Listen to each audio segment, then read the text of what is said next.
అధికారంలో ఉన్నప్పుడు అహంభావంతో రెచ్చిపోయిన వైసీపీ నేతలు పవర్ పోయిన తర్వాత అసహనం ప్రదర్శిస్తున్నారని అంటున్నారు. ఈ క్రమంలోనే పార్టీ కేడర్ను రెచ్చగొడుతున్నారన్న విమర్శలు ఉన్నాయి. ఫ్యాన్ పార్టీ మళ్లీ సైకో పాలిటిక్స్ ప్రారంభించిందా? జగన్ పాలనలో సకల శాఖల మంత్రిగా ముద్రపడిన నేత నెల్లూరు వచ్చి చేసిందేంటి? ఆయన రెచ్చగొట్టడంతోనే ఓ మాజీ మంత్రి కూతురు కలెక్టరేట్ దగ్గర ధర్నా చేసి కేసుల్లో చిక్కుకున్నారా? అధికారంలో ఉన్నప్పుడు తప్పులు చేశారన్న ఆరోపణలపై అరెస్టై రిమాండ్ ఖైదీగా జైల్లో ఉన్న ఆ నేత ఎవరు? కేసులతో ఆయన కూతురుకు ఇబ్బందులు తప్పవా?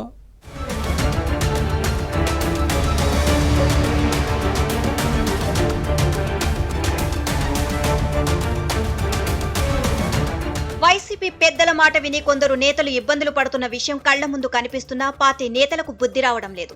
తప్పులు చేసిన నాయకులు జైలుకు వెళ్తున్నా కేడర్ గుణపాఠం నేర్చుకోవడం లేదు. ఫ్యాన్ పార్టీ కీలక నేతల మాటలు విని మళ్లీ కేసుల్లో బుక్ అవుతున్నారు.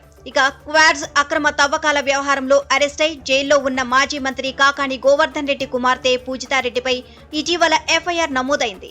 జైల్లో రిమాండ్ ఖైదీగా ఉన్న కాకాణిని ఇటీవల సజ్జల రామకృష్ణారెడ్డి ములాఖత్లో కలిశారు. ఆ తర్వాత బయటకు వచ్చి మెట్ట వేదాంతం వల్లెవేశారు. అందరూ జైలుకు వెళ్లక తప్పదు అన్న ఆందోళన వ్యక్తం చేయడాన్ని పరిశీలిస్తే ఈయన మాటల్లో ఏదో తేడా కనిపిస్తుంది అని పార్టీ నాయకులు అంటున్నారు. అధికారంలో ఉన్నప్పుడు తప్పులు చేయడం ఎందుకు, ఇప్పుడు పశ్చాత్తాపంతో లెంపలు వేసుకోవడం ఎందుకు అని కొందరు నేతలు సెటైర్లు వేశారు.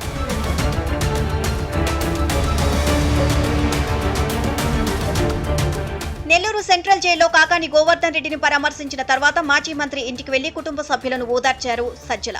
4 మంచి మాటలు చెప్పి బయటకు వస్తే బాగుండేది, కానీ కుటిల రాజకీయాల్లో ఆరితేరిన సజ్జల రామకృష్ణారెడ్డి మాజీ మంత్రి కాకాని కుటుంబ సభ్యులను కవ్వించారు. అరెస్టుపై నిరసన వ్యక్తం చేయాలని డైరెక్షన్ ఇచ్చారో ఏమో. అదే రోజు ఈ మాజీ మంత్రి కుమార్తె పూజితారెడ్డి ఫ్యాన్ పార్టీ శ్రేణులను వెంటేసుకుని జిల్లా కలెక్టరేట్ దగ్గరకు వెళ్లి తన తండ్రి అరెస్టుకు నిరసనగా ఆందోళనకు దిగి అడ్డంగా బుక్ అయ్యారు. అనుమతి లేకుండా ధర్నా చేసి ప్రజలకు అసౌకర్యం కల్పించారు అంటూ పోలీసులు కేసు నమోదు చేయడంతో ఇప్పుడు లబోదిబోమన్నారు పూజితారెడ్డి. ఈ ఎఫ్ఐఆర్లో ఇంకా ఎవరెవరిని చేరుస్తారో, ఏ సమయంలో అరెస్టు చేస్తారో అన్న భయంతో ఫ్యాన్ పార్టీ కేడర్ వణికిపోతుంది. వైసీపీ పెద్దలను గుడ్డిగా నమ్మితే జైలుకు వెళ్లక తప్పదు అనే చర్చలు పార్టీలో సాగుతున్నాయి. కాకాని నివాసంలో నీలి కూలీ వైసీపీ అనుకూల మీడియా ప్రతినిధులతో సజ్జల గంటపాటు సమావేశమయ్యారు అని అంటారు. ప్రభుత్వానికి వ్యతిరేకంగా ఏ చిన్న విషయం ఉన్నా తన దృష్టికి తీసుకురావాలని, అందరూ కలిసి ఇష్యూ చేయాలని, అవసరమైతే ఆయా మీడియా సంస్థలతో తానే స్వయంగా మాట్లాడతారని చెప్పారట. ఇప్పుడు ఈ విషయం చర్చానీయాంశంగా మారింది.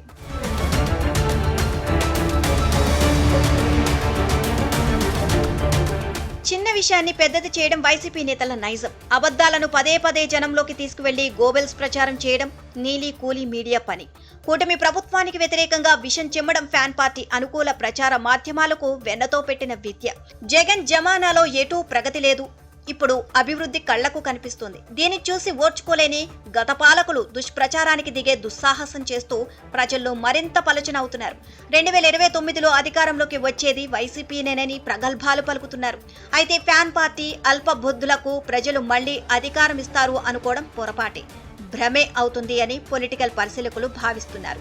అధికారంలోకి వస్తే ఎవరిని వదలం, నడి రోడ్డులో బట్టలు ఊడదీస్తాం అంటూ బెదిరించడం, ప్రశాంత వాతావరణానికి భంగం కలిగించడం ఫ్యాన్ పార్టీ నేతల పనిగా కనిపిస్తోంది. ప్రభుత్వం చేసే మంచి పనుల కంటే అనవసర విషయాలనే జనం ఎక్కువగా చర్చించుకునేలా చేయడమే వైసీపీ ప్రస్తుత స్ట్రాటజీగా కనిపిస్తోంది.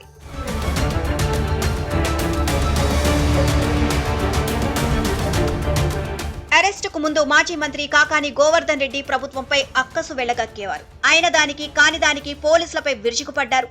కూటమి ప్రభుత్వంలో అధికారులు తప్పు చేస్తున్నారని, వైసీపీ అధికారంలోకి వచ్చిన తర్వాత అలాంటి వారు సప్త సముద్రాల అవతల ఉన్నా తీసుకొచ్చి బట్టలోడదీసి కొడతామని వార్నింగ్ ఇవ్వడంపై అన్ని వర్గాల నుంచి అభ్యంతరం వ్యక్తమైంది. ఫ్యాన్ పార్టీ పట్ల మరింత వ్యతిరేకత పెరిగేలా చేస్తుంది. రెచ్చగొట్టే విధంగా రొచ్చు రాజకీయాలు చేయడంలో వైసీపీ నేతలు దిట్ట.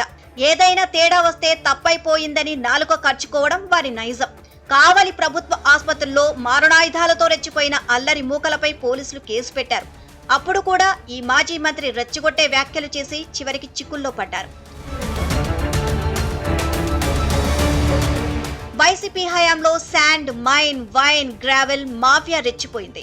ప్రకృతి వనరులను చెరబట్టారు అన్న ఆరోపణలు ఉన్నాయి. క్వార్ట్జ్, మైకా దోపిడీకి గురైంది. అంతులేని అవినీతి జరిగింది అన్న ఆరోపణలు లేకపోలేదు. అక్రమాలు అరాచకాలు రాజ్యమేలాయి. ఇప్పుడు ఆ కేసుల్లో వైసీపీ నేతలు మాజీ ఎమ్మెల్యేలు అరెస్ట్ అవుతున్నారు. అయితే వైసీపీ ముఖ్యులు అవన్నీ అక్రమ కేసులని తామంతా సచ్చేలూరమని చెప్పుకుంటున్నారు. ఇక నిప్పులేనిదే పొగరాదు అన్న వాస్తవాన్ని మర్చిపోతున్నారు. అసత్య ప్రచారం చేస్తూ ప్రజలను పక్కదారి పట్టించడమే లక్ష్యంగా పెట్టుకున్నారు. మరోవైపు కావలిలో అమృత్ పథకం నిధుల్లో 50 కోట్లకు పైగా దుర్వినియోగం అయ్యాయి అన్న ఆరోపణలు ఉన్నాయి. దీంతో వేల కుటుంబాలు మంచినీటికి దూరమయ్యాయి. టీడీపీ ఎమ్మెల్యే కావ్య కృష్ణారెడ్డి దీనిపై పవర్ పాయింట్ ప్రెజెంటేషన్ ఇవ్వడంతో వైసీపీ మాజీ ఎమ్మెల్యే రామిరెడ్డి ప్రతాప్ కుమార్ రెడ్డి కంగుతిన్నారు. దీంతో టీడీపీకి కౌంటర్ ఇవ్వలేక ఓ మీడియా ప్రతినిధిని బెదిరించడం వివాదాస్పదమైంది. రామిరెడ్డి తన నివాసం ముందున్న ఖాళీ స్థలం ఆక్రమించి ప్రహరీ నిర్మించారు. కబ్జా స్థలాన్ని ప్రభుత్వం స్వాధీనం చేసుకుని అంబేద్కర్ స్మృతి వనం నిర్మించాలని సోషల్ మీడియాలో పోస్టులు పెట్టిన పాత్రికేయుడు తోకల శ్రీనును బెదిరించారు అన్న చర్చ సాగుతోంది.